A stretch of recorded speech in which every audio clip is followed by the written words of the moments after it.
ওই ফেরেশতা ডাক দিয়া বলবে, আল্লাহর গোলাম, হাসরের ময়দানে দয়া দেখানো হয় না, মায়া দেখানো হয় না। এক গ্লাস পানি যদি তুমি আজ আমার কাছ থেকে নিতে চাও, বিনিময় তোমাকে দেওয়া লাগবে, বিনিময় ছাড়া আমি পানি তোমাকে পান করাবো না। এই অবস্থায় তার জান বের হয়ে যায়, বের হয়ে যায়, প্রাণ তার বের হয়ে যায়, বের হয়ে যায়। পানির তৃষ্ণায় ছটফট করে, বলতেছে কি বিনিময় তুমি চাও বলো। তখন কই, হাসরের ময়দানেতে কোনো টাকা পয়সা চলে না, হাসরের ময়দান এই জায়গায় ডলার পাউন্ড চলে না, হাসরের ময়দানে চলে শুধু নেক আমল। আমার এক গ্লাস পানির বদলা হলো 500 বছরের নেকি। আসেনি তোমার কাছে? যদি থাকে তবে পানি দিব। সাথে সাথে কই, ভাইরে আছে, আছে, আগে আমার জান তুমি বাঁচাও। 500 বছরের নেকি আমার কাছে আছে, নেও তোমাকে 500 বছরের নেকি দিয়ে দিলাম। যেই মাত্র নেকিটা দিয়া দেয় তখনই সে এক গ্লাস পানি পান করে। এইবার আল্লাহ পাক ডাক দিয়া কয়, ফেরেশতারা, আমার বান্দারে আর জান্নাতে নেওয়া লাগবে না, এইবার আমি আল্লাহর সামনে হাজির করো। আল্লাহ পাকের দরবারে হাজির। আল্লাহ পাক বলবে, বান্দা, এখন তুমি কিসের জোরে জান্নাতে যেতে চাও? সুবহানাল্লাহ, জোরে কর। ও বান্দা, এখন তুই কের জোরে জান্নাতে যেতে চাও? কোথায় তোমার 500 বছরের নেকি? কোথায় তোমার 500 বছরের আমল? তুমি বলো। এই কথা বলতে তখন কয়, মালিক, আমার দিলের খবর তুমি জানছো, কারণ তুমি আলিমুম বিযাতিস সুদূর। আল্লাহ, আমি ভুল করে ফেলেছি, আমার দিলের ভিতরে যেই চিন্তা ছিল এটা ভুল। আল্লাহ, আমি বহুত বড় ভুল করে ফেলেছি। আল্লাহ মালিক তখন কয়, বান্দা, এইবার তুই একটু হিসাব করে দেখ, এক গ্লাস পানির বদলা যদি 500 বছরের নেকি হয়, আমি আল্লাহ তোরে জীবনে কত গ্লাস পানি খাওয়াইছি, একটু হিসাব আমারে দে। আমার ভাইরা, বন্ধুরা, হাসরের মাঠ, আমি যে আয়াতে কারিমা তেলাওয়াত করেছি, ছোট্ট একখানা আয়াতে কারিমা, এই আয়াতে কারিমা খুব মন দিয়ে কথাগুলো শুনবেন। লম্বা চোরা বয়ানে যাব না, তবে একটু মনোযোগ যদি আপনাদের থাকে তাহলে আমার কিছু কথা দিল থেকে আসবে। আর আপনারা যদি এলোমেলো থাকেন তাহলে আমার কথাগুলো আউলা জাউলা হবে। মনোযোগ আমার দিকে থাকবে তো ইনশাল্লাহ। হাসরের মাঠের একটা চিত্রের কথা আল্লাহ তুলে ধরেছেন এই ছোট্ট আয়াতে কারিমায়। এই আয়াতে আল্লাহ পাক বলেন, হাসরের মাঠে বান্দা বান্দিকে আল্লাহ প্রশ্ন করবে, আমি আল্লাহকে সেজদা করো। বলা হবে, আল্লাহকে সেজদা করো। অনেক মানুষই আল্লাহকে সেজদা করবে। আল্লাহ পাকের কুদরতি কদম দেখার পর অনেকেই আল্লাহর কদমে সেজদায় লুটিয়ে পড়বে। কিন্তু আল্লাহ বলেন, আমার কিছু বান্দা বান্দি আছে, এরা চাইবে সেজদা করতে, কিন্তু সেজদা দিতে পারবে না, সেজদা করতে পারবে না। চেষ্টা করবে সেজদা দেওয়ার, কিন্তু সেজদা দিতে পারবে না। কেন পারবে না? এটা হলো আজকে আমার আলোচ্য বিষয়, আমার বয়ানের বিষয়বস্তু। হাসরের মাঠে কিছু মানুষ আল্লাহকে সেজদা দিতে পারবে না কেন? চেষ্টা করেও পারবে না কেন? নবীজি বলেন, কারণ তার মেরুদণ্ডের হাড় লোহার মতো শক্ত হয়ে যাবে। মেরুদণ্ডের হাড্ডিটা লোহার মতো শক্ত হয়ে যাবে, কোমর শক্ত হয়ে যাবে, বাঁকা হতে চাবে কিন্তু কোমর বাঁকা হবে না। আমরা যারা এখানে দুনিয়াতে চলাফেরা করি, আমরা যখন রুকু করি তখন আমাদের পিঠ বাঁকা হয়, ঠিক না? কোমর বাঁকা হয়। সেজদায় যখন যাই তখন পুরা বডিটা বাঁকা হয়। কিন্তু নবী বলেন, হাসরের মাঠে কিছু মানুষ আল্লাহকে সেজদা করতে চাইলেও তার কোমর বাঁকা হবে না, পিঠ বাঁকা হবে না, চাইবে সেজদা করতে পারবে না, শক্ত হয়ে বডিটা দাঁড়ায় থাকবে। যত চেষ্টা করবে নুয়াইবার, তত পিছন দিকে উপর হয়ে পড়ে যাবে, তবুও বাঁকা হইতে পারবে না। কত কঠিন কথা। এরা কারা? এই মানুষগুলি এরা কারা? কেন তাদের এই অবস্থা হবে? মন দিয়ে প্রশ্নের জবাবটা শুনবো ইনশাআল্লাহ। কার কার মনোযোগ আছে একটু হাত উঠে আল্লাহকে দেখান। আল্লাহ, তুমি প্রতিটা হাতকে কবুল করো। জোরে বলেন আমিন। আর একটু জোরে বলেন আমিন। হাসরের ময়দান বড় ভয়ঙ্কর ময়দান। এই ময়দানে আল্লাহর দয়া মায়া ছাড়া কেউ জান্নাতে যেতে পারবে না। আমলের জোরে পারা যাবে? কেউ যদি বলে আল্লাহ আমাকে আমার নামাজের জোরে, আমার নামাজের জোরে আমাকে জান্নাত দেওয়া লাগবে, আমার আমলের জোরে আমি জান্নাত চাই, এই দাবি কেউ করতে পারবে না। কারণ একজন মানুষ তার গোটা জিন্দিগি যদি আল্লাহর কুদরতি কদমে সেজদায় পড়ে থাকে, গোটা জিন্দিগি, তবু আল্লাহ যে তাকে সুস্থতার নিয়ামত দিছেন, এই নিয়ামতের শুকরিয়াই আদায় হবে না, ঠিক না? আমার ভাইয়েরা, বন্ধুরা, যুবক, এইবার কথাগুলো একটু মন দিয়ে শোনো। হাসরের ময়দানে আল্লাহ পাক রব্বুল আলামিন তার একজন বান্দাকে জান্নাত দিবেন আর বলবেন যাও, আমার দয়া মায়ায় তোমাকে জান্নাত দিলাম। এই মানুষটা মনে মনে চিন্তায় করবে, আমি কেন দয়া মায়ায় জান্নাত পাবো? আমি তো জীবনভর আল্লাহর সাজদাত, আল্লাহর কদমে সাজদা দিয়েছি, আমি তো হালাল হারাম মাইনা চলছি। 500 বছর পর্যন্ত লোকটা হায়াত পেয়েছে। বনি ইসরাইলের একজন মানুষ জঙ্গলের ভিতরে আল্লাহর ইবাদত করেছে, কোনো কিছুর সাথে দুনিয়াতে তার সম্পর্ক ছিল না। বনি ইসরাইলে কোনো মানুষ যদি আল্লাহর ওলি হতে চাইতো, তাহলে তাকে বিয়ে শাদী করা যাইত না, সংসার করা যাইত না, সব কিছু ছেড়ে সে জঙ্গলে চলে যেত, রাহেব হতো, সন্ন্যাসী হতো। কিন্তু ইসলাম আসার পর ইসলাম বলেছে লা রুহবানিয়াতা ফিল ইসলাম। ইসলাম বলে না, ইসলামের ভিতরে বৈরাগ্যতা নাই, সংসার ত্যাগ করা ইসলামের ভিতরে নাই। বরং ইসলাম বলেছে তুমি আল্লাহর ওলি হতে চাও, সংসার জীবন করেও তুমি আল্লাহর ওলি হতে পারবা, সামাজিক কাজ করেও তুমি আল্লাহর ওলি হতে পারবা। বনি ইসরায়েলের যুগে যদি কেউ আল্লাহর ওলি হতো, জঙ্গলে যায় সে বাড়িঘর বানাইতো, সমাজের সাথে তার কোনো সম্পর্ক থাকতো না। কিন্তু ইসলাম আসার পর তাকে সাফ সাফ জানিয়ে দেওয়া হলো, মেম্বারি কইরাও আল্লাহর ওলি হওয়া যায়, চেয়ারম্যানই কইরাও আল্লাহর ওলি হওয়া যায়, এমপি হয়েও আল্লাহর ওলি হওয়া যায়, দোকানদারি কইরাও আল্লাহর ওলি হওয়া যায়। দুনিয়ার সবগুলি কর্ম, দুনিয়ার সবগুলি কাজ একজন মানুষ করার পরেও সে আল্লাহর ওলি হতে পারে। একটু মন দিয়ে কথাগুলি শুনুন। মেম্বার সাহেব যদি গম চুরি না করে, চেয়ারম্যান যদি টিন চুরি না করে, জনগণের আমানত যদি সঠিকভাবে জনগণকে বুঝায়, নামাজের সময় ফরজ নামাজ ঠিক মতো পড়ে, নামাজ পড়ার পর জনগণের খেদমতে বের হয়ে যায়, তাহলে ওই মেম্বার, ওই চেয়ারম্যান, ওই জনপ্রতিনিধি সে আল্লাহর ভয় অন্তরে রাইখা দায়িত্ব পালন করার কারণে একজন মানুষ নফল নামাজ পইরা যত তাড়াতাড়ি আল্লাহর ওলি হয়, চেয়ারম্যানই কইরা এর আগে আল্লাহর ওলি হয়ে যায়।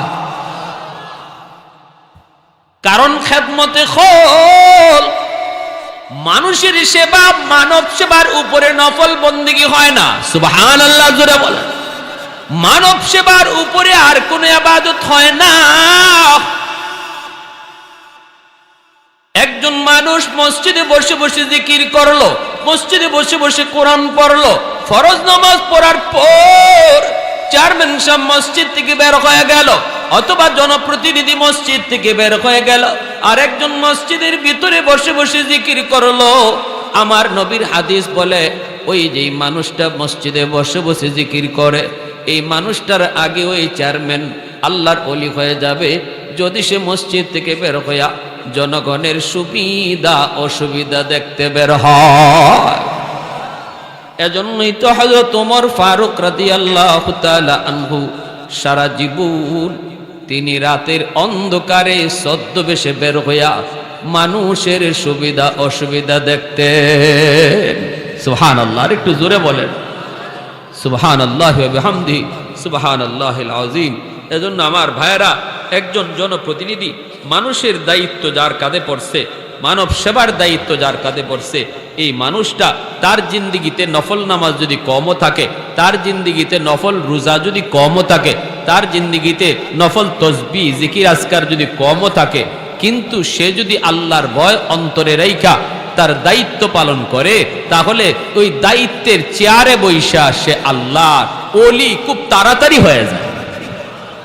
কারণ আল্লাহ নবী বলেন লা ওয়ারআ কাল কাফি, লা ওয়ারআ কাল কাফি।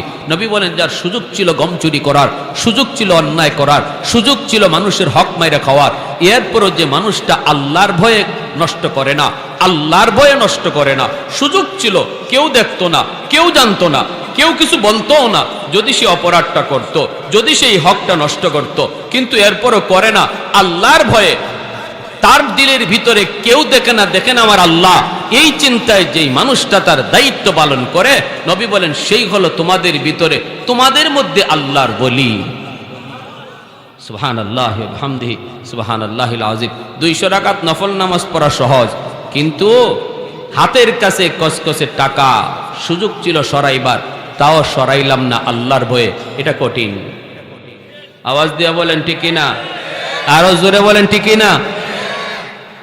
দুই দিন নফল রোজা রাখা সহজ, কিন্তু হাতের কাছে গম পাইয়া গম চুরি না করা এটা কঠিন, এটা কঠিন। এজন্যই আল্লাহর নবী কথা বলছেন লা ওয়ারআ কাল কাফি আও কামা ক্বালা নবী আলাইহিস সালাম। এর চেয়ে বড় পরহেজগার, এর চেয়ে বড় বুজুর্গ, এর চেয়ে বড় আল্লাহওয়ালা আর কেউ নাই, যার সুযোগ ছিল গুনাহ করার, সুযোগ ছিল অন্যায় করার, সুযোগ ছিল দুর্নীতি করার, এরপরও যে করে না, সেই হলো তোমাদের ভিতরে আল্লাহর ওলি। তাহলে ইসলাম পরিষ্কার ভাষায় জানাইয়া দিল, বুঝাইয়া দিল, একজন জনপ্রতিনিধি সে আল্লাহর ওলি হওয়ার দরজা তার কাছে খুব সহজ। একজন সাধারণ দায়িত্বশীল মানুষ, সমাজের প্রতিনিধি, তাদের জন্য আল্লাহর ওলি হওয়ার দরজা খুব সহজ, খুব সহজ, লাইনটা সহজ, যদি আল্লাহর ভয় অন্তরে রেখে দায়িত্ব পালন করে। কিন্তু বনি ইসরাইলে এই জিনিসটা ছিল না। বনি ইসরাইলে আল্লাহর ওলি হতে হলে তার সব সাইরা জঙ্গলে চলে যেতে হতো, ওখানে বৈরাগ্য জীবন বসবাস করতে হতো, আর আল্লাহ আল্লাহ জিকির করতে হতো। এই লোকটা গেছে জঙ্গলে, 500 বছর হায়াত আল্লাহ তারে দিছে। আল্লাহ আমি তোমার কদমে সেজদায় আমার জীবন কাটাইয়া দিতে চাই। আল্লাহর কাছে দোয়া করছে, আল্লাহ আমার মরণ যেন সেজদার হালতে হয়, কিয়ামতের মাটি আমি তোমার কাছে উঠিও যেন সেজদারত অবস্থায়। যেরকম সুবহানাল্লাহ, আল্লাহ তার এই দোয়া কবুল করে নিছে। এজন্য আল্লাহ রাসূল সাল্লাল্লাহু আলাইহি ওয়াসাল্লাম বলে এই লোকটারে আল্লাহ পাক সেজদারত অবস্থায় রাখছে, আর তার মাথার পাশে সেজদার পাশে মিষ্টি একটা নহর আল্লাহ জারি করে দিছে। যখনই পানির তৃষ্ণা হতো সে এক মুষ্টি পানি পান করত, আর মাসকে মাস চলে যেত, আর পানির তৃষ্ণা তার লাগতো না। একটা জান্নাতি ডালিম গাছ আল্লাহ তার মাথার পাশে জন্মায় দিছে, একটা ডালিম খাইতো আর ক্ষুধা লাগতো না। এইভাবে 500 বছর ইবাদত করছে শুধু সেজদায়, আর সেজদারত অবস্থায় মরণ হয়েছে। নবী বলেন তারে আল্লাহ পাক এমনভাবে তার সেজদার জায়গাটাকে এইভাবে আল্লাহ কবর বানাই লিছে, চতুর্দিকে গাছগাছালি ব্যারিকেড দিয়া রাখছে। নবীজির হাদিস থেকে মুহাদ্দিসিনে কেরাম বলেন এই লোকটা এখনো দুনিয়াতে আছে, সেজদারত অবস্থায় তার মরণ হয়েছে, তার লাশ পচেও নাই, গলেও নাই, কিন্তু পৃথিবীর কোথায় কেউ জানে না। আল্লাহ পাক অন্ধকার বানায়া তার এই জায়গাটারই কবর বানায় রাখছে। হাসরের মাঠে আল্লাহ তারে এই সেজদার হালতেই উঠাবে। এই লোকটা হাসরের মাঠে উঠার পরে কি ঘটবে এটা আল্লাহ অ্যাডভান্স আমার নবীরে জানাই দিছে। জোরে আওয়াজ দিয়া বলেন সুবহানাল্লাহ। হাসরের মাঠে এই লোকটা উঠবে, উঠার পরে আল্লাহর সাথে কি হবে এই বিষয়টা আল্লাহ আমার আপনার নবীরে অ্যাডভান্স জানাই দিছে। আমার ভাইরা বন্ধুরা, এইবার একটু দিলটা নরম করে কথাগুলি শোনো। মালিক তারে ডাক দেয়া বলবে, বান্দা আমি আল্লাহর দয়া মায়ায় তোমাকে জান্নাত দিলাম, তুমি আমার দয়া জান্নাতে চলে যাও। এইবার লোকটা মনে মনে ভাববে, আল্লাহকে শোনাইবে না, মনে মনে চিন্তা করবে আর বলবে আমি কেন আল্লাহর দয়ায় জান্নাতে যাব? আমার গোটা জীবন আমি তো সেজদায় কাটায় দিলাম, আমি তো জীবনে কোনোদিন একটা গুনাহ করলাম না, তাহলে আমি কেন আল্লাহর দয়ায় জান্নাতে যাব? আমি তো আমার ইবাদতের জুরেই জান্নাতে যাওয়ার কথা, আমি কেন দয়া মায়ায় জান্নাতে যাব?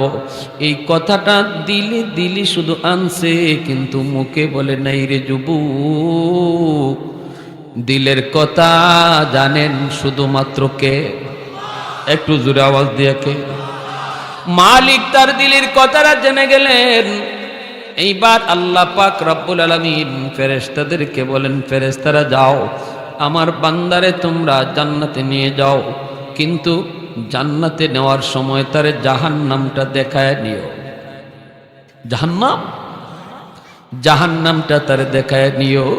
এই লোকটারে যখন জাহান্নামের পাশ দিয়ে নিয়ে যাওয়া হয়, জাহান্নামের তেজ, জাহান্নামের এই পাওয়ার তার শরীরের ভিতরে যখন লাগলো, পুরা শরীরটা তার শুকায় গেল। এইবার পানির তৃষ্ণা লাগলো, ফেরেশতাদেরকে ডাক দেয়া বলতেছে, আমাকে একটু পানি পান করাও।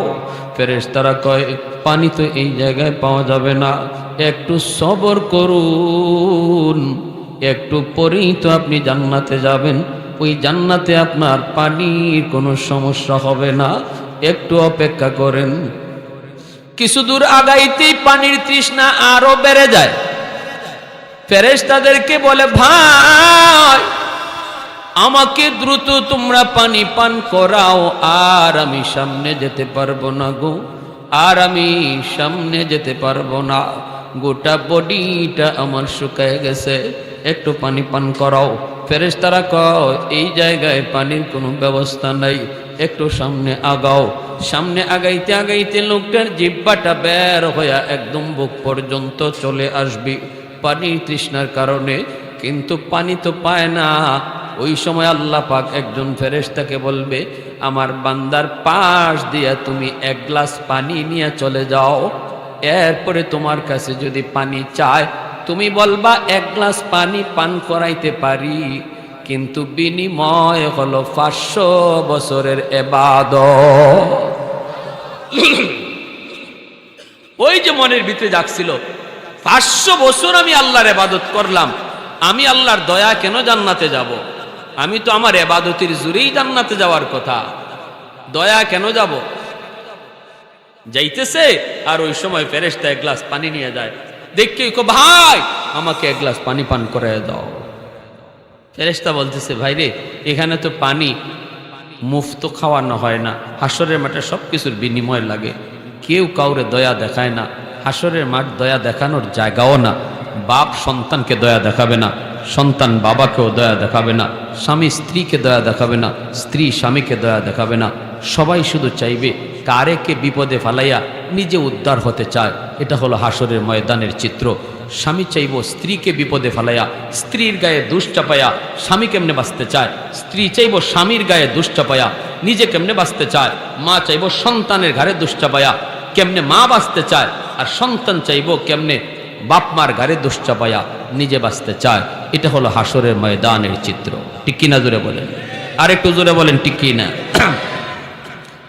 يوم يفر المرء من أخيه وأمه وأبيه وصاحبته وبنيه لكل امرئ منهم يومئذ شأن يغنيه। এজন্য আল্লাহ পাক রব্বুল আলামিন তিনি বলেন, সমস্ত হাসরের ময়দানে মা বাবা ভাই বোন বন্ধু বান্ধব একজন আরেকজনের কাছ থেকে শুধু বাগবে, কেউ কারোর সামনে বিন্দু পরিমাণ দয়া দেখাবে না। ওই ফেরেশতা ডাক দেয়া বলবে, আল্লাহর গোলাম, হাসরের ময়দানে দয়া দেখানো হয় না, মায়া দেখানো হয় না। এক গ্লাস পানি যদি তুমি আজ আমার কাছ থেকে নিতে চাও, বিনিময় তোমাকে দেওয়া লাগবে, বিনিময় ছাড়া আমি পানি তোমাকে পান করাবো না। এই অবস্থায় তার জান বের হয়ে যায়, বের হয়ে যায়, প্রাণ তার বের হয়ে যায়, বের হয়ে যায়, পানির তৃষ্ণায় ছটফট করে, বলতেছে কি বিনিময় তুমি চাও বলো। তখন কই, হাসরের ময়দানেতে কোনো টাকা পয়সা চলে না, হাসরের ময়দান এই জায়গায় ডলার পাউন্ড চলে না, হাসরের ময়দানে চলে শুধু নেক আমল। আমার এক গ্লাস পানির বদলা হলো 500 বছরের নেকি।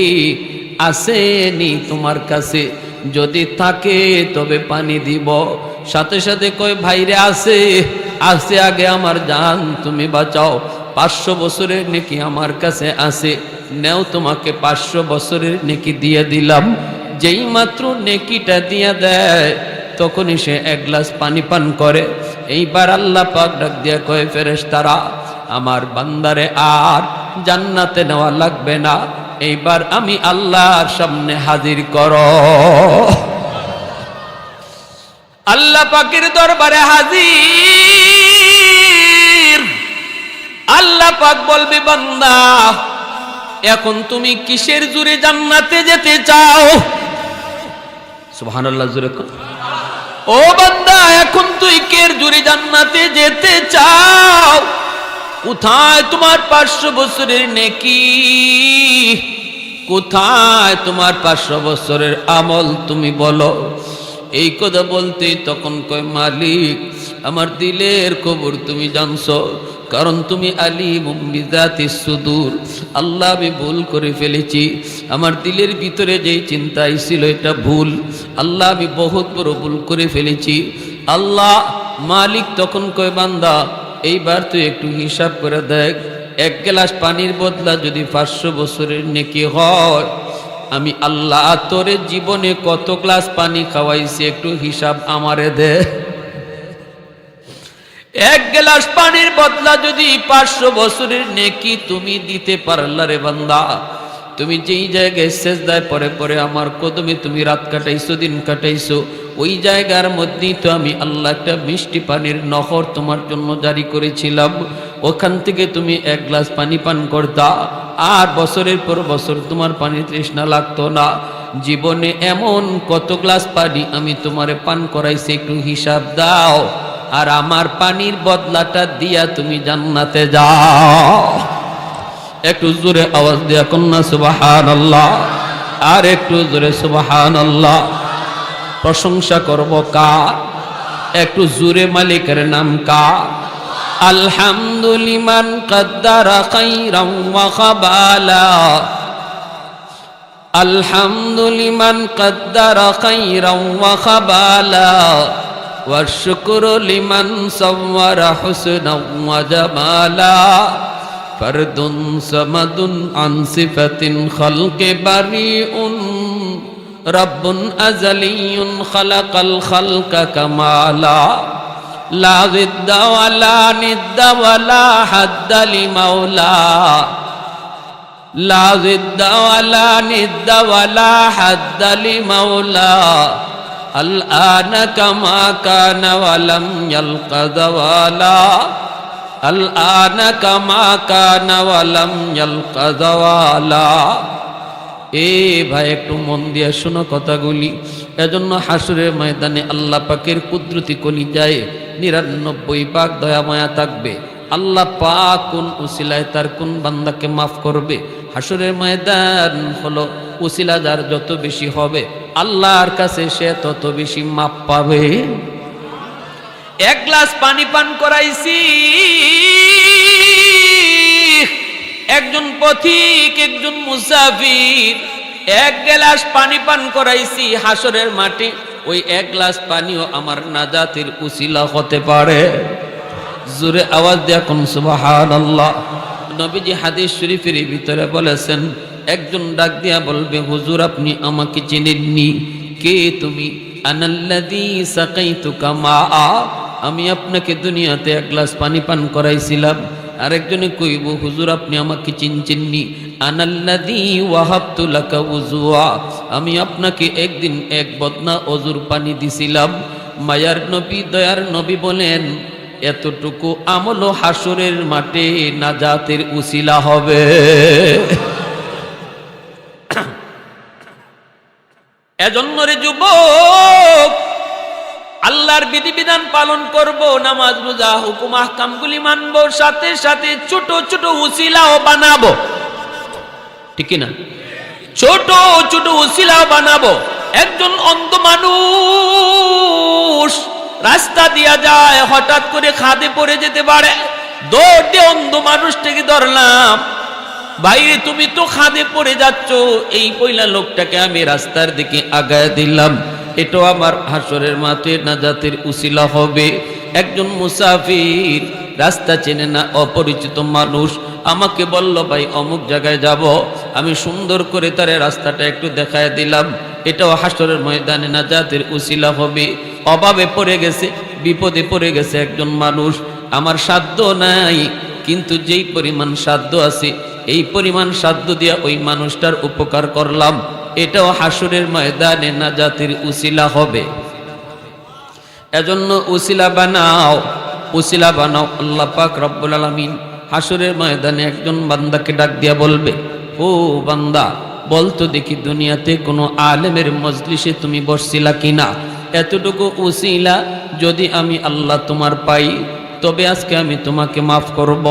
কারণ হাসরের ময়দানে আল্লাহ পাকের কুদরতি কলি যায় 99 দয়া মায়া রিজার্ভ থাকবে। এই দুনিয়ার ভিতরে আল্লাহ আমাকে খাওয়ায়, তোমাকে খাওয়ায়, লালন পালন করে। মানুষের দিলের ভিতরে আল্লাহ যেই পরিমাণ দরদার মায়া দিছে, এটা হলো 100 ভাগের 1 ভাগ। 100 ভাগের 1 ভাগ দয়া মায়া পাইয়া আমরা সন্তান বাবাকে, বাবা সন্তানকে, স্বামী স্ত্রীকে, স্ত্রী স্বামীকে মহব্বত করে ভালোবাসে। কিন্তু 99 ভাগ দয়া মায়া আল্লাহ তার নিজের কাছেই রেখে দিয়েছে। ওই দয়া ওই মায়া আল্লাহ নিজে হাসরের মাঠে বান্দা বান্দির উপরে দেখাবে। এজন্য আল্লাহ বলবে, বান্দা বল, দুনিয়াতে কোনো আলেমের মজলিসে তুমি একদিন বসছিলা কিনা একটু কও। তখন কইব আল্লাহ মনে পড়ে না। আল্লাহ তখন বলবে, বান্দা একটু বল, দুনিয়াতে এমন কোন একটা তোমার মনে পড়ে কিনা? আলেমের সাথে এক দস্তরখানায় বৈশা খানা খাইছো কিনা? কইব না গো মালিক, তাও মনে পড়ে না। আল্লাহ তখন বলবে, বান্দা বল, আমার কোনো আল্লাহওয়ালা এমন কোনো ঘরে থাকছে যেই করে তুমিও থাকছো? আমার কোনো ওলির ঘরে তুমি থাকছো এমন কোনো একটা উসিলা আছে কিনা? তখনও কইব না গো মালিক, মনে পড়ে না। আল্লাহ পাক বলবে, ইমাম গাজ্জালি রহমতুল্লাহি আলাইহি তার দাকাইকুল আখবার নামক কিতাবের ভিতরে নবীর হাদিস কানা তিনি এনেছেন। আল্লাহ বলবে, বান্দা বল, তোর সন্তানের নাম কোনো আল্লাহওয়ালা মানুষের নামে নাম রাখছো কি না? তো আস্তে সুবহানাল্লাহ, আর একটু জোরে সুবহানাল্লাহ। তাহলে সন্তানের নামটাও হাসরের মাঠে বাপমার নাজাতের উসিলা হবে। এই নাম রাখাটা খামখেয়ালি বিষয় না।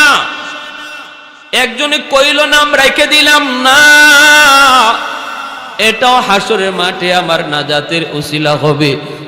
যদি কোনো আল্লাহওয়ালার নাম, এই নামে আমার সন্তানের নাম রাখি আব্দুল কাদের জিলানী, আমার সন্তানের নাম রাখছে আব্দুল কাদের, বাইজিদ বুস্তামি, এমন কোন আল্লাহর ওলি, হয়তোবা বাংলাদেশের কোন নবীর নায়েবে নবী, বড় কোনো আলেমের নামে আমার সন্তানের নাম রাখছি, এমন কোন একটা নিয়ত কইরে যদি সন্তানের নাম রাখি, আল্লাহ ইনি তোমার প্রিয় মাহবুব, ইনি তোমার পিয়ারা বান্দা, আল্লাহ তার নামে আমার সন্তানটার নাম রাখলাম, আমার সন্তানকে তুমি তার মতো ওলি বানাইও। আল্লাহ পাক রব্বুল আলামিন হাসরের মাঠে এই বিষয়টাও বাপমার নাজাতের উসিলা দইরা টান দিবে। হুজুর কেমনে রাখবো? খালায় রাখে এক নাম, নান্নে রাখে এক নাম, সাসায় রাখে এক নাম। এই নাম রাখতে রাখতে নামের কোনো আগামাতা এখন পাওয়া যায় না। মুসলমানের নাম নাকি এটা অন্য কারো নাম, কোনো জাতির নাম, তাও বোঝা যায় না। আল্লাহর দোহাই, সন্তানের নামের ব্যাপারে গাফলতি করবেন না। এই নামটাও একজন ভালো আলেমের পরামর্শে নাম রাখবেন। আলেমের পরামর্শে গুগলে দেখে আপনি নাম দেখে নাম রেখে লাইছেন, আপনি জানেন না হয়তো এই নামটা, যদিও আপনি বুঝতেছেন নামটা সুন্দর, কিন্তু এর অর্থ কেমন, এর মর্ম কেমন, আবার অর্থ দেখলেও সব বোঝা যায় না, সকল অর্থের মর্ম এক হয় না, ঠিক কি না?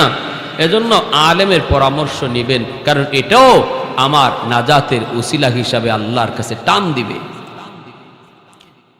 তখন কইব, মালিক আমার সন্তানের নামও এমন রাখি নাই। এইবার আল্লাহ পাক রব্বুল আলামিন তখন বলবে, ও ফেরেশতারা, আমার বান্দারে জিজ্ঞেস করো, দুনিয়াতে কোনো আলেমের কোনো আলেমের সাথে তার সম্পর্ক প্রমাণিত হয় নাই, কিন্তু দুনিয়াতে এমন কোন বন্ধু তার ছিল কিনা যেই বন্ধু আলেমদেরকে মহব্বত করত, যেই বন্ধু মাদ্রাসাকে ভালোবাসত, যেই বন্ধু মসজিদের ইমাম মুয়াজ্জিনকে ভালোবাসত? এমন কোন বন্ধুর সাথে তার বন্ধুত্ব ছিল কিনা এটা একটু তারে জিজ্ঞেস করো। ফেরেশতারা যখন জিগাইবে বান্দা বল দুনিয়াতে তোর এমন কোন বন্ধু ছিল কিনা যেই বন্ধু আল্লাহ ওয়ালাদের সাথে সম্পর্ক রাখত? তখন কইব মালিক মনে পড়েছে, মনে পড়েছে, দুনিয়াতে আমার একজন বন্ধু ছিল, এই বন্ধু আলেম ওলামাদেরকে ভালোবাসত, আল্লাহ ওয়ালাদের সাথে সময় কাটাইতো। কি ছিল তার নাম? কয় আব্দুল করিম, আব্দুর রহিম। তখন আল্লাহ পাক ফেরেশতাদেরকে বলবে, ফেরেশতারা আমার বান্দারে ফিরাইয়া আনো।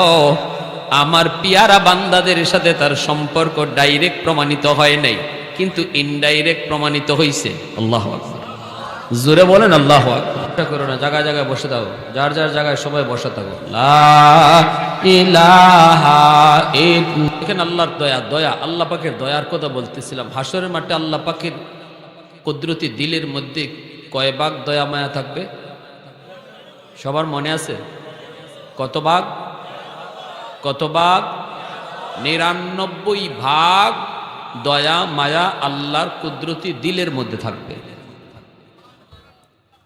আল্লাহ একজন বান্দারে বলবে, যা তুমি একটু দেখো তো, তোমার একটা নেকির জন্য তোমাকে জাহান্নামে যাওয়া লাগবে। এখন কি করবা? খুব আল্লাহ আমার একটু সুযোগ দেন, নেকি তো একটাই, দেখি আম্মারে নি পাই, আম্মারে পাইলে আম্মার কাছ থেকে একটা নেকি নিয়ে। ও মালিক একটু সুযোগ দাও, আসরের ময়দানে আমি একটু দেখব আমার বাবা কোথায়, মা কোথায়। মালিক আমি দেখব হাসরের মাঠে আমার আদরের স্ত্রী কোথায়। একটু সুযোগ তুমি আমাকে দিবানি আল্লাহ, তুমি আমাকে জাহান্নামে দিও না। একটা নেকি তো আমি দেখি না, একটু চেষ্টা করে। আল্লাহ তখন বলবে, বান্দা যা, তোরে একটু সুযোগ দিলাম, হাসরের ময়দানে তুমি যা দেখো একটা নেকির কোনো ব্যবস্থা তুমি করতে পারোনি। বের হয়ে যাবে, যে মার কাছে আগে সন্ধান করবে, খুঁজবে মাকে, খুঁজবে পেয়ে যাবে মাকে।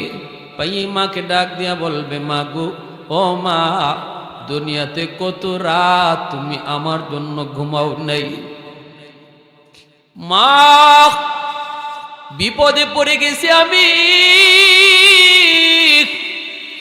দুনিয়াতে আমার বিপদ দেখলে পরে তুমি সবার আগে আইসা দাঁড়ায় যাইতা।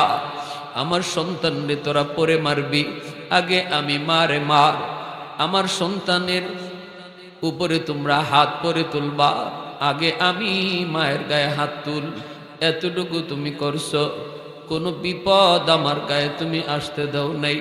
আজকে তোমার সন্তান একটা নেকির জন্য বড় বিপদে পড়ে গেছে গো মা। মা একটা নেকি তুমি যদি দাও, তাহলে আমি বিপদ থেকে উদ্ধার হয়ে যাই, আমি জান্নাতি হই। মা গো, তুমি একটা নেকি দিবানি। আল্লাহ পাক রব্বুল আলামিন ওই দিনের চিত্রের কথাটা আল্লাহ তার কোরআনে বলেন, ইয়াউমা ইয়াফিরুল মারউ মিন আখিহি ওয়া উম্মিহি ওয়া আবিহি ওয়া সাহিবাতিহি ওয়া বানিহি। আল্লাহ পাক বলবে, বান্দা বান্দির দল, ওই দিন মা সন্তানের পরিচয় দিবে না, দিবে না। বাবা সন্তানের পরিচয় দিবে না।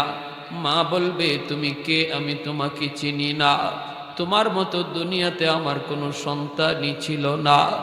বাবা কইব, বাজান তুই কে রে, আমার বিপদে ফেলাইতে আইছো? তোমার মতো সন্তান এমন আমার সন্তান দুনিয়াতে ছিল না। আদরে স্ত্রীর কাছে যায় বলবে, স্ত্রী গো, তুমি দুনিয়াতে যা চাইছো আমি তোমাকে তাই দিয়েছি। আজকে একটা নেকি চাই, একটা নেকির জন্য আমি বিপদে পড়ে গেছি। আজকে যেই সমস্ত স্ত্রীর জন্য তুমি আজকে হারাম পথে সম্পদ কামাই করো, যেই সন্তানের জন্য তুমি হারাম পথে সম্পদ কামাই করে নিজের গুনাহ বাড়ি করতেছো, যুবক একটু দিলটা নরম করে শোনো, যাদের জন্য তুমি হারাম টাকা করে ঢুকাইতেছো এরা কেউ তোমার বিপদে আগে আসবে না।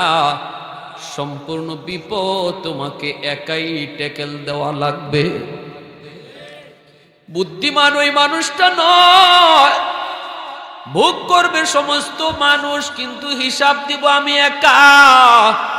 সুদের টাকা করে ঢুকাইলাম, ঘুষের টাকা করে ঢুকাইলাম, আরেকজনকে মাইরা করে টাকা আনলাম, এই টাকা দিয়া ঘর বানাইলাম, এই টাকা দিয়া খানা আনলাম, এই খানা 10 জনে খায়, হিসাব দিব আমি একা। 10 জন ঘরের ভিতরে থাকে, কিন্তু হিসাব দিব আমি একা। এতটুকু জানার পরেও যেই মানুষটা 10 জনকে হারাম টাকা দিয়া খানা খাওয়ায়া ফালতেছি, তার মতো বোকা আল্লাহর জমিনে আর কেউ না, ঠিক কি না? যদি বিষয়টা এমন হইতো যে আচ্ছা 10 জনে খাইতেছে, হিসাবও দিব 10 জনে, তাইলে মান্য নেওয়া যাইতো, ঠিক কি না? কিন্তু না, হারাম যে ঘরে ঢুকাইছে আল্লাহ হিসাব নিবে, 10 জনের হিসাব নিবে একজনের কাছ থেকে। 9 জনে খাইছে যে ভাও, যে স্ত্রীর কারণে, যে সন্তানের কারণে আজকে যে বাবা, যে স্বামী সুদের টাকা, ঘুষের টাকা, মানুষের মাইরা টাকা ঘরে ঢুকাইতেছ, মনে রাখবা হাসরের মাঠে ওই স্ত্রী তোমার পরিচয়টা পর্যন্ত আল্লাহর সামনে দিবে না। সন্তান বাবার পরিচয়টা পর্যন্ত আল্লাহর কাছে দিবে না। আল্লাহ বলেন, ইয়াউমা ইয়াফিরুল মারউ মিন আখিহি ওয়া উম্মিহি ওয়া আবিহি। এইভাবে একে একে সবার কাছে যাবে, কেউ তাকে বিন্দু পরিমাণ সাহায্য করবে না। সন্তানও বলবে, বাবা তোমাকে চিনি না, কে তুমি, তোমাকে চিনি না। বন্ধু বলবে, দোস্ত তুই আমার কোন দিনের দোস্ত, তোকে আমি চিনি না। এইভাবে সবাই যখন তারে ফিরিয়ে দিবে, একটা নেকি দিয়ে কেউ সাহায্য করবে না।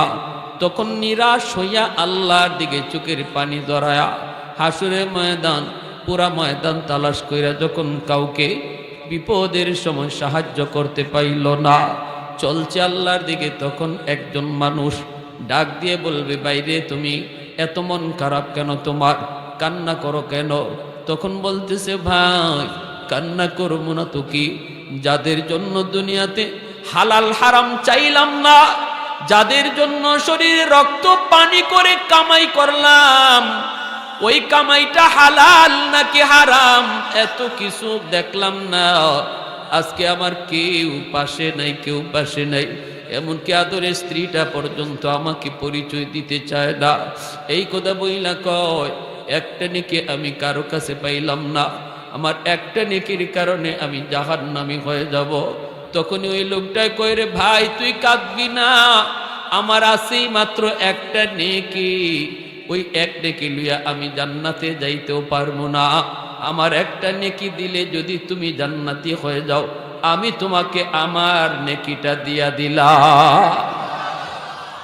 একটু জোরে আওয়াজ দিয়া সুবহানাল্লাহ। খুশিতে বাগবাগ আল্লাহর দরবারে হাজির। আল্লাহ পায়া গেছে একটা নেকি। আল্লাহ কয়, সন্তান দিছে বুঝি? কয় না গো মালিক। কে দিয়েছে? মা দিয়েছে? কয় না। বাবা দিয়েছে? কয় না। বন্ধু দিয়েছে? কয় না। আদরের স্ত্রী মনে হয় তোমারে দিয়েছে? কয় না। কেউ দেয় নাই, কেউ দেয় নাই। আল্লাহ কয়, তাহলে দিল কে? কয়, তোমার এক গোলাম নেকি আছে মাত্র, তার একটা, এক নেকি দিয়ে সে জান্নাতে যেতেও পারবে না, সে দয়া করে আমারে তার নেকিটা দিয়া দিছে। আল্লাহ পাক রব্বুল আলামিনের কুদরতি কলিজায় ৯৯ ভাগ দয়া মায়া তাকবীর যুব। ওই দিন আল্লাহ বলবে, ফেরেশতারা আমার ওই বান্দারও লইয়া আও। একটা নেকি যে তার ছিল, একটাই ফুজিয়া ছিল, এই ফুজিটাও দিয়া দিছে, তারও লইয়াও। এইবার আল্লাহর সামনে দুজনকে হাজির করা হলে আল্লাহ পাক রব্বুল আলামিন তখন বলবে, বান্দা হাসরের ময়দানে কেউ কাউকে দয়া দেখায় না, হাসরের ময়দানে দয়া দেখানোর জায়গাও না। হাসরের ময়দান কেউ কাউকে মায়া দেখায় না, মায়া দয়া দেখানোর জায়গা হাসরের ময়দান না। মায়া দয়া যা দেখাইব শুধু আমি আল্লাহ। হাসরের ময়দান শুধু আমার দয়া দেখানোর জায়গা, আমার মায়া দেখানোর জায়গা। বান্দারে আমার সিফত তোর কাছে গেল কেমনে? সুবহানাল্লাহ। আমার গুণ তোর কাছে গেল কেমনে? বান্দা তুই কেমনে দয়া দেখাইলি? হাসরের মাঠে তো কেউ কাউরে দয়া দেখায় না, দয়া দেখাইলে দেখাই আমি, তুই কেমনে দেখাইলি? তাহলে যা বান্দা, আমার সিফতটাও যখন আজকে তুই দেখাইয়া দিলি, তাহলে আমি আল্লাহ তোর উপরেও খুশি হইয়া দুজনকে জান্নাত দিয়া দিলাম। আল্লাহু আকবার। ভাইয়েরা আমার, এজন্য আল্লাহ পাক রব্বুল আলামিন হাসরের ময়দানে আমার তেলাওয়াতকৃত আয়াতে আল্লাহ পাক রব্বুল আলামিন বলবে, ও হাসরবাসী ময়দান একটু বলো, আলাইসা মিনকুম আদিলা, তোমাদের ভিতরে এমন কোনো মানুষ আসেনি যেই মানুষটা ইনসাফের সাথে কথা বলবে? বলবে মালিক কি তুমি জানতে চাও বলো, ইনসাফের সাথে জবাব দিব। আল্লাহ তখন বলবেন বলো দেখি, দুনিয়াতে যারা যার ইবাদত করছে, আমার ইবাদত যারা করছে, এরা কার সাথে থাকবে? আর আমি আল্লাহ ছাড়া গায়রুল্লাহর ইবাদত যারা করছে, ওরা কার সাথে থাকবে? একটু ইনসাফের সাথে জবাব দাও। হাসরবাসী মানুষ তখন ডাক দিয়া বলবে, আল্লাহ এটাই তো হলো ইনসাফের জবাব। যে যার বন্দিগি করছে, যে যার গোলামি করেছে, আজকে হাসরের ময়দানে সে তার সাথেই থাকবে। সাথে সাথে আল্লাহ বলবে, ঠিক আছে, আমি আল্লাহ ছাড়া গায়রুল্লাহর পূজা যারা করছো, শয়তানের পূজা যারা করেছো, নফসের পূজা করেছো, গাছের পূজা করেছো, গরুর পূজা করেছো, দেবতার পূজা করেছো, আমি আল্লাহ ছাড়া গায়রুল্লাহর পূজা যারা যেভাবে করছো, তোমরা তোমাদের মাবুদের সাথে জাহান্নামে চলে যাও। শয়তানের সাথে, শয়তানের পূজারীরা জাহান্নামে চলে যাও। মূর্তি পূজকরা মূর্তির সাথে জাহান্নামে চলে যাও। এইভাবে হাসরবাসী মানুষ প্রথমে দুই ভাগে বিভক্ত হয়ে যাবে। এরপরে একদল মানুষ দাঁড়ায় থাকবে, ওরা কোনো দিকেই যায় না। আল্লাহ তাদেরকে জিজ্ঞেস করবে, বান্দা তোরা কেন দাঁড়ায় আসো? তোরা কারো না কারোর সাথে যাও না কেন? তখন কইব, মালিক দুনিয়াতে আমরা একজন মালিকের ইবাদত করেছি, আমরা দুনিয়াতে আমাদের রবের বন্দেগী করেছি, আমরা আজকে হাসরের ময়দানে রবরে সারা জামু কার সাথে? আমরা যার গোলামি করেছি আমরা তার সাথেই যাব। আল্লাহ তখন বলবে, বান্দা তোমরা কি তোমাদের রব কি দুনিয়াতে দেখছো নি? কয় না। আল্লাহ পাক তখন বলবে, সেজদা দিছো তার কদমে, দেখছো নি কোনোদিন? কয় না গো মালিক, কোনোদিন তারে দেখি নেই। আল্লাহ তখন বলবে, তাহলে তোমরা তোমাদের রবরে দেখলে চিনবানি, তোমরা তোমাদের মাবুদরে দেখলে চিনবানি, তারে তো কোনোদিন দুনিয়াতে দেখো নাই, এখন তারে দেখলে তোমরা চিনবানি, তারে তো দেখো নাই। তখন কইব, আল্লাহ যদিও দুনিয়াতে সেজদা দেওয়ার সময় তার কদম দেখি নেই, তার চেহারা আমরা দেখি নেই, কিন্তু আজকে হাসরের ময়দানে তারে যদি দেখি আমরা চিনে ফেলব। সুবহানাল্লাহ, জোরে বলেন। আল্লাহ তখন বলবে, কেমনে চিনবা? চিনবা কি কইরা? দেখো নাই, তাহলে চিনবা কেমন করে? আল্লাহ তাকে আমরা না দেখলেও তার কিছু পরিচয় জানি। আল্লাহ বলবে, কি পরিচয়? কয় পরিচয় হলো কুল হুয়াল্লাহু আহাদ আল্লাহুস সামাদ লাম ইয়ালিদ ওয়া লাম ইউলাদ ওয়া লাম ইয়াকুল লাহু কুফুয়ান আহাদ। কুল হুয়াল্লাহ সূরা সূরাতুল ইখলাস হলো আল্লাহ পাকের পরিচিতি। কার পরিচিতি? একটু জোরে বলেন। আল্লাহর পরিচিতি। আল্লাহ বলেন, বন্ধু তুমি বলো আল্লাহ এক। আল্লাহ হলেন সমাদ। সমাদ শব্দের অর্থ হলো যার কাছে সবাই চায় কিন্তু তিনি কারো কাছে চান না। আল্লাহ পাকের সমাদ নামটা শুধু 30 পারা কোরআনের ভিতরে এক জায়গায় এসেছে, সেটা হলো সূরাতুল ইখলাস। আর কোরআন শরীফের আর কোথাও আল্লাহর সমাদ নাম নাই। সমাদ নামটা শুধু এক জায়গায় আইছে, এই জায়গাটা হলো সূরাতুল ইখলাস। আল্লাহু আকবার। লাম ইয়ালিদ ওয়া লাম ইউলাদ, আমরা যার বন্দেগী করেছি ইনি কোনো সন্তান জন্ম দেন না, ইনি কারো কাছ থেকে জন্ম নেন না। ওয়া লাম ইয়াকুল লাহু কুফুয়ান আহাদ, তিনি বেনজির, তিনি বেমিসাল, তার মতো কেউ নাই। লা শাবিহা লাহু ওয়ালা নাযীর লাহ। সাথে সাথে আল্লাহ পাক খুশি হয়ে বলবে, বান্দা পরিচিতি তোমরা তোমাদের রবের দিয়েছো রে, আমি তোমাদের পরিচিতি শুই না বড় খুশি হয়ে গেছি। আমি হলাম সেই রব, যেই রবের মতো কেউ না। সুবহানাল্লাহ। তখনই আল্লাহ পাক বলবে, এবার আমাকে সেজদা করো। আল্লাহ পাকের কুদরতি কদম মোবারক, আল্লাহ পাক এই মানুষগুলার সামনে আল্লাহ তার পা বার করে দিবে। সাথে সাথে আবার দুই দলে বিভক্ত হয়ে যাবে। ছিল তারা মুসলমান, গোলামি করছে এক আল্লাহর, কিন্তু দুই দলে বিভক্ত।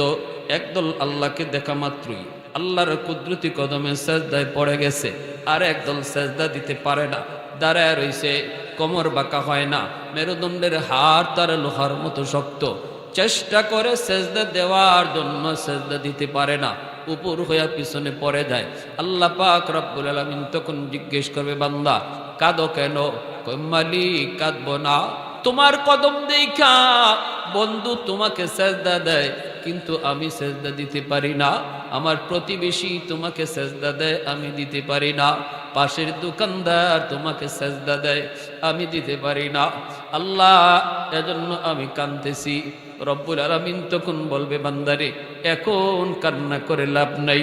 দুনিয়াতে তুমি আমার কদমে সেজদা দিছিলানি, 5 ওয়াক্ত মুয়াজ্জিন তোমাকে মসজিদের মিনার থেকে ডাকছে, আল্লাহু আকবার, আল্লাহু আকবার। আল্লাহ মহান, আল্লাহ মহান। ঘরের কাম বড় নয়, আল্লাহ বড়।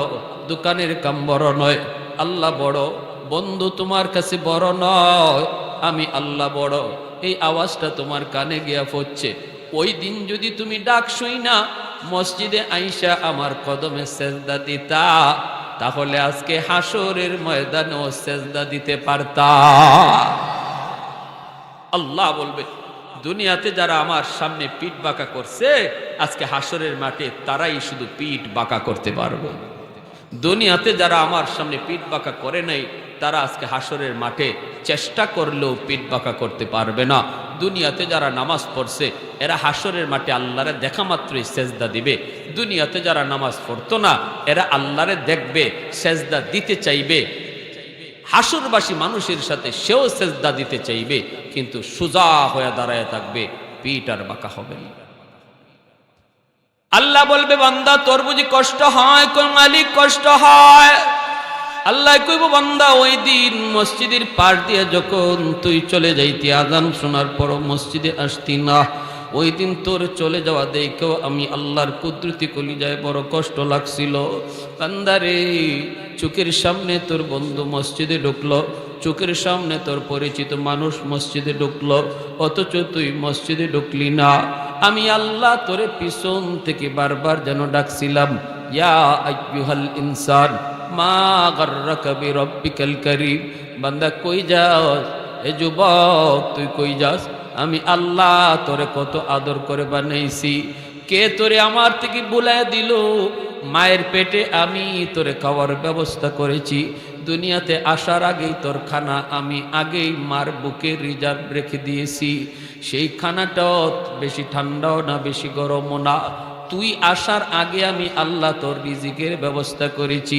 আজকে তোরে কে আমি রব থেকে বুলায় দিল?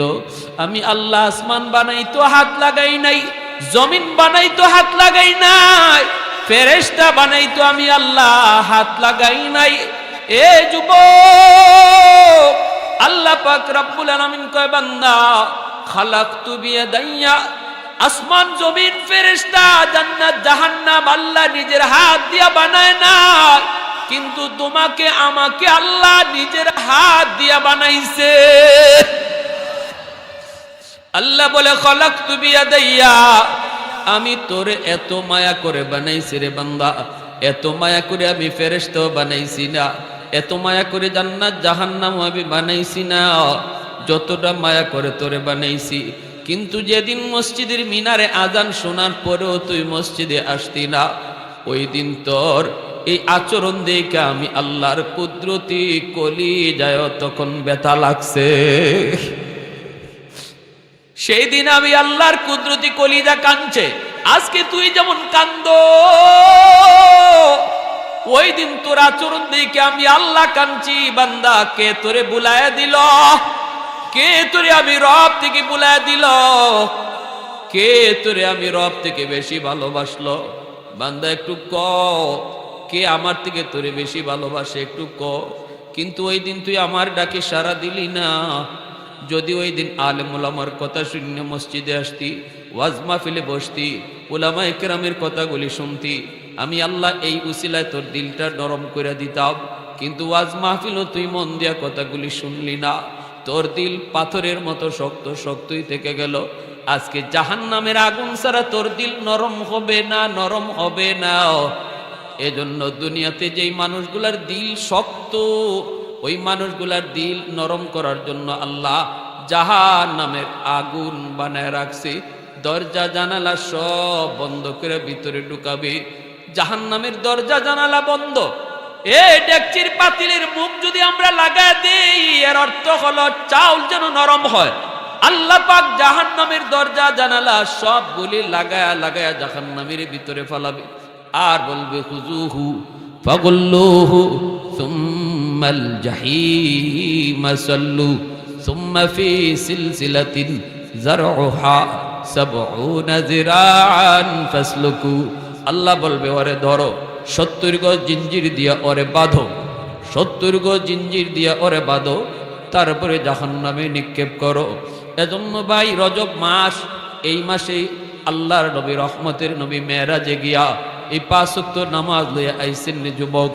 আল্লাহ দিছিলেন 50 ওয়াক্ত, কিন্তু নবীরে আল্লাহ কমায়া কমায়া 5 ওয়াক্ত দিয়া কইছে, বন্ধু তোমার উম্মতরে জানায় দিও, এই 5 ওয়াক্ত নামাজ যদি ঠিকমতো পড়ে, তুমি যেমন আমার সাথে মেরাজ করছো, এই নামাজে আমি তার সাথেও মেরাজ করব।